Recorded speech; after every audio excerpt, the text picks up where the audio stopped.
going on, y'all?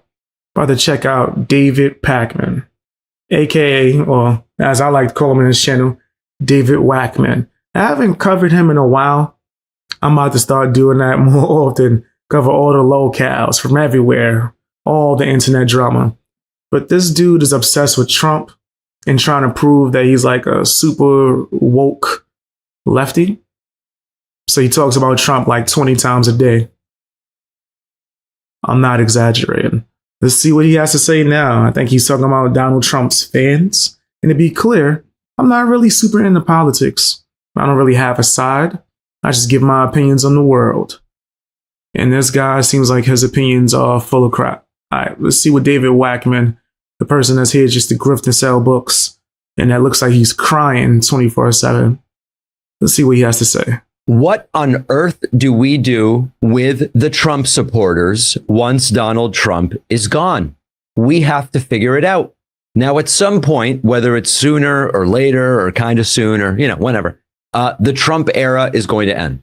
Trumpism may continue. We don't know yet. The damage from Trump will last beyond Donald Trump's presidency. But at some point, Trump will be gone.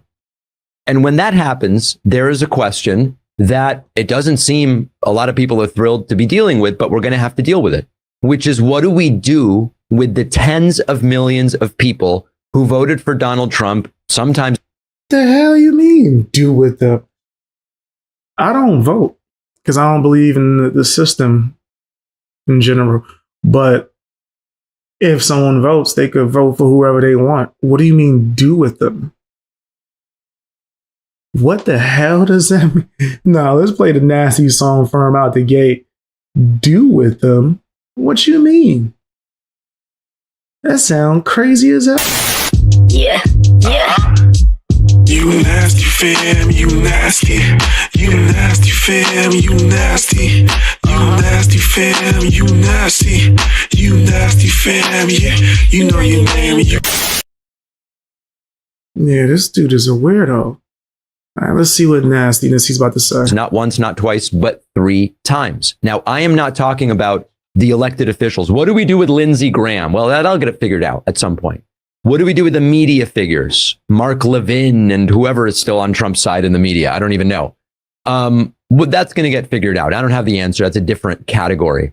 I'm talking about regular voters. Your neighbor, your cousin, the guy at the gym, the parent at your kid's school. Do we treat them like they simply made a political mistake? Or do we treat them like they participated in something so corrosive to democracy that we can no longer see them in a normal way anymore? Yo, this dude's a weirdo. Yeah, we picked the perfect video. What the hell? It's not that serious. This is why people don't even want to tell someone if they voted or who they voted for. I've seen people have these conversations and seem super uncomfortable. And I'm like, why are you nervous? It's because of people like him. People like David Wackman. So what do we do with them? Do we send them away? We just get like an island and just let them stay there? What's wrong with you? Yo, that's crazy. If Trump says something like that, and I'm not like defending Trump, I'm just defending not being an idiot. If Trump says something like that, you would lose your mind. People will go crazy.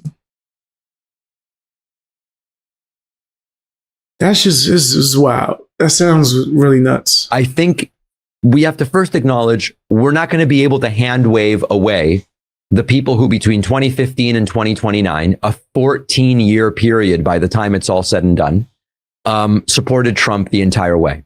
These are people that they are significant in number, and their damaging effect on this country has been significant. Now, there are people who look at Trump voters and say, this is the modern version of the KKK. They knew what they were supporting. There's no coming back from that. That's one perspective. I'm not in that camp. Comparing somebody, yo, that's nuts. Comparing someone that voted to the nasty things that the group that you just mentioned has actually done is insane. There are others who say, people get misled, people get manipulated. They fell for a charismatic fraud. Welcome them back if they're willing to change.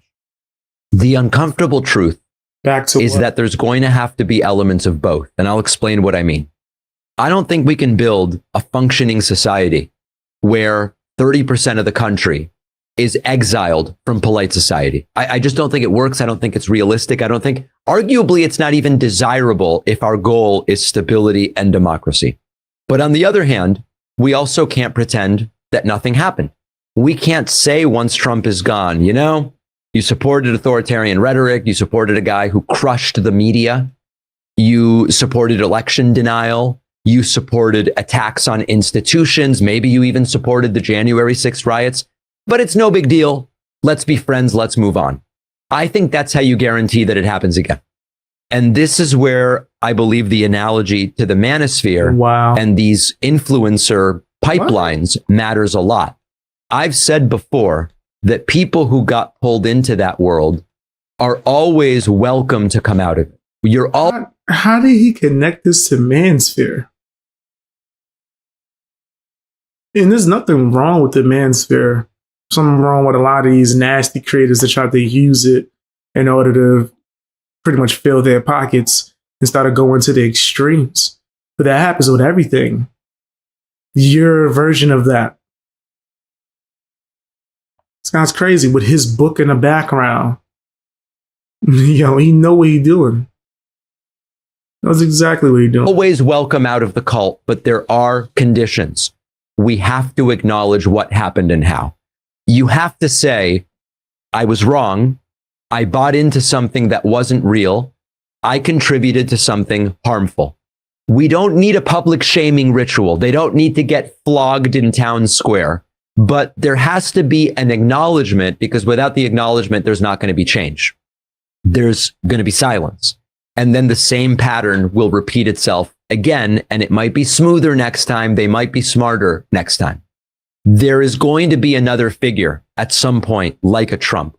They might be more polished. They might be less chaotic. They might be more effective. They might be smarter. They might be able to read better, which, by the way, you know, imagine if Trump were able and did read regularly, he would probably be far more dangerous. So you pretty much just be yapping about nothing in order to like just take up space. It's just a, just let me fill up this podcast with a bunch of bull crap mumbo jumbo, throw Trump's name in it. Like, what are you talking about?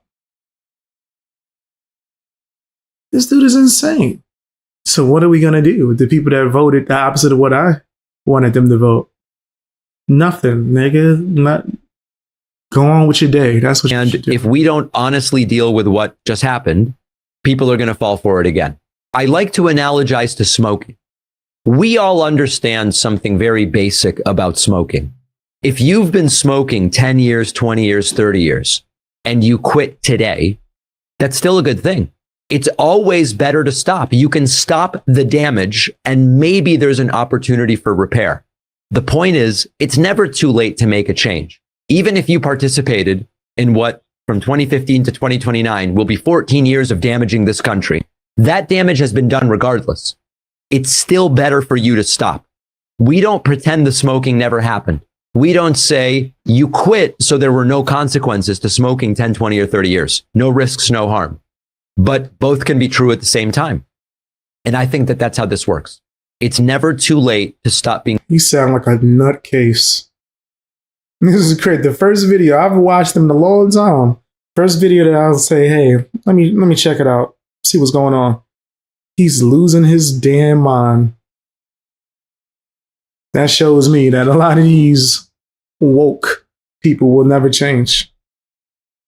I might start using that term again.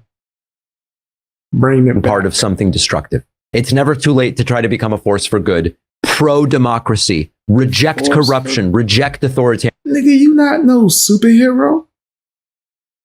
Force for good? He think he in the Avengers. And people who are willing to do that should be welcomed. But we don't erase the past. We learn from it. So I don't believe that the Trump supporters should be exiled like amnesia after Trump is gone. I think that it is reintegration with some very basic. He talking about re-education. That's crazy. This dude is nuts. Wow. Conditions. You're welcome back into the pro-democracy movement, to the anti-corruption coalition. In fact, we should be clear. We need you. We need more people. But you don't get to rewrite history. You don't get to say, I always had some doubts, if you didn't. And you don't get to excuse potentially 14 years of supporting this insanity by just going, well, I had a few doubts, but I didn't like Hillary or Biden or Harris. Or there has to be some level of accountability, Wow. even if it's just, I'm going to be intellectually honest about what happened.